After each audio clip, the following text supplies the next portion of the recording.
Hey hi everyone and welcome back to my YouTube family. और कैसे हो आप सब। जैसे कि आप लोगों को पता है कि मैं अपने स्टडी का डेली रूटीन आप लोगों के साथ शेयर करती हूँ, और जो लोग नए हैं उन लोगों को मैं बताना चाहती हूँ कि इन दिनों मैं अपने सीटेट और एडसेट एग्ज़ाम की तैयारी कर रही हूँ और अपना डेली रूटीन है वो आप सभी लोगों के साथ शेयर करती हूँ। वैसे तो सीटेट का एग्ज़ाम मेरा 2 बार क्लियर है, मगर इस बार मैं मार्क्स इम्प्रूवमेंट के लिए भर रही हूँ और एस्टेट का एग्ज़ाम मैं पहली बार दूँगी।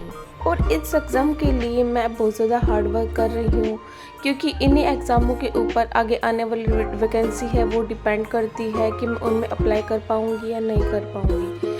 तो मैं अपना जो डेली काम है वो मैं अपना लाइब्रेरी में जाकर पूरा करती हूँ। लाइब्रेरी में पढ़कर ही मैं एग्ज़ाम की तैयारी कर रही हूँ। घर में भी एग्ज़ाम की तैयारी की जा सकती है, जो लोग घर पे तैयारी करते हैं वो बहुत अच्छी बात है, मगर मेरी एक जो डेली रूटीन में अब लाइब्रेरी में अच्छे से काम होता है, मैंने घर पे भी काम करने की कोशिश की, बट मैं घर पे अच्छे से पढ़ नहीं पाती हूँ। एक डेली रूटीन है वो एग्ज़ाम के लिए वो मेरा अच्छे से तरीके से बन नहीं पाता।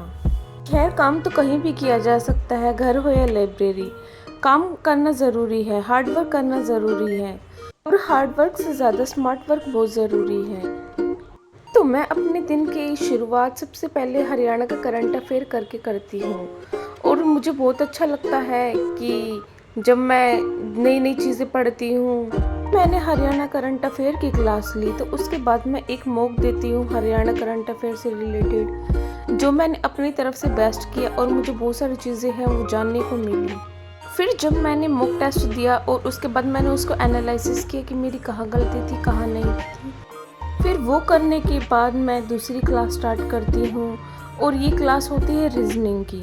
रीजनिंग में आज मेरा टॉपिक क्लॉक का था, और ये सर हैं, इन्होंने बहुत अच्छे तरीके से करवाया और बहुत अच्छे तरीके से समझाया। फिर उसके बाद मैं कुछ सम जो क्लॉक से रिलेटेड है उनको करने की कोशिश करती हूँ, और जो काफ़ी चीज़ें हैं वो मुझे जानने को मिलती है। तो इस तरह मैं अपना 2 चीज़ें तो आज पूरी कर चुकी थी, हरियाणा का करंट अफेयर और रीजनिंग का चैप्टर। 2 सब्जेक्ट जब मैं अच्छे से कर लेती हूँ तो थोड़ी सी अंदर से खुशी मिलती है। देखो, मैथ रीजनिंग तो ये ऐसा सब्जेक्ट है, जब हम क्वेश्चन करते हैं और हमारे क्लियर होते रहते हैं तो हमें बहुत अच्छा लगता है और एक अपने आप को मोटिवेट फील होता है। और उसको करने के बाद मैं रीजनिंग के ही कुछ क्वेश्चन है वो मॉक टेस्ट के थ्रू करती हूँ और अमरूद खाने लगती हूँ।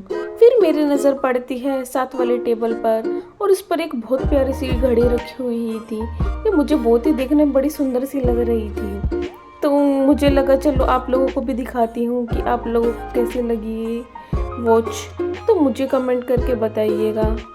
फिर उसके बाद मैं थोड़ा सा और मैथ का करने लग जाती हूँ, रीजनिंग का करने लग जाती हूँ। सम है वो सोल्व करने लगती हूँ, और इस तरह मैं अपना जो है रीजनिंग को इस दिन मैं 2 घंटे दे देती हूँ। और मैं अब कोशिश कर रही हूँ कि रोज़ 1 घंटा तो मिनिमम मैं अपने मैथ और रीजनिंग को ज़रूर दूँ, क्योंकि मैथ और रीजनिंग है ये थोड़ा सा मेरा वीक सब्जेक्ट है, तो इस पर मुझे अपनी कमांड अच्छे से बनानी है।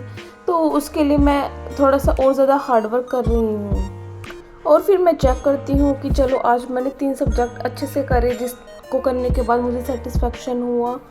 और फिर मेरी जो रेगुलर हैबिट है न्यूज़पेपर रीडिंग करने की, वो न्यूज़पेपर को रीडिंग करती हूँ। और न्यूज़पेपर रीडिंग करना बहुत अच्छी आदत है, इससे आपके जो करंट अफेयर है जीए है वो काफ़ी स्ट्रॉन्ग होता है। और को ज्ञान तो कितना भी लिया जा सकता है और कहीं से भी लिया जा सकता है, बस ज्ञान लेने वाला होना चाहिए। फिर न्यूज़पेपर रीडिंग करने के बाद मैं अपने जो बैग है वो पैक करके घर चली जाती हूँ, और जो लोग टीचिंग की तैयारी कर रहे हैं वो मेरे साथ जुड़ सकते हैं। और मेरी वीडियो को देखने के लिए थैंक यू आप सभी का।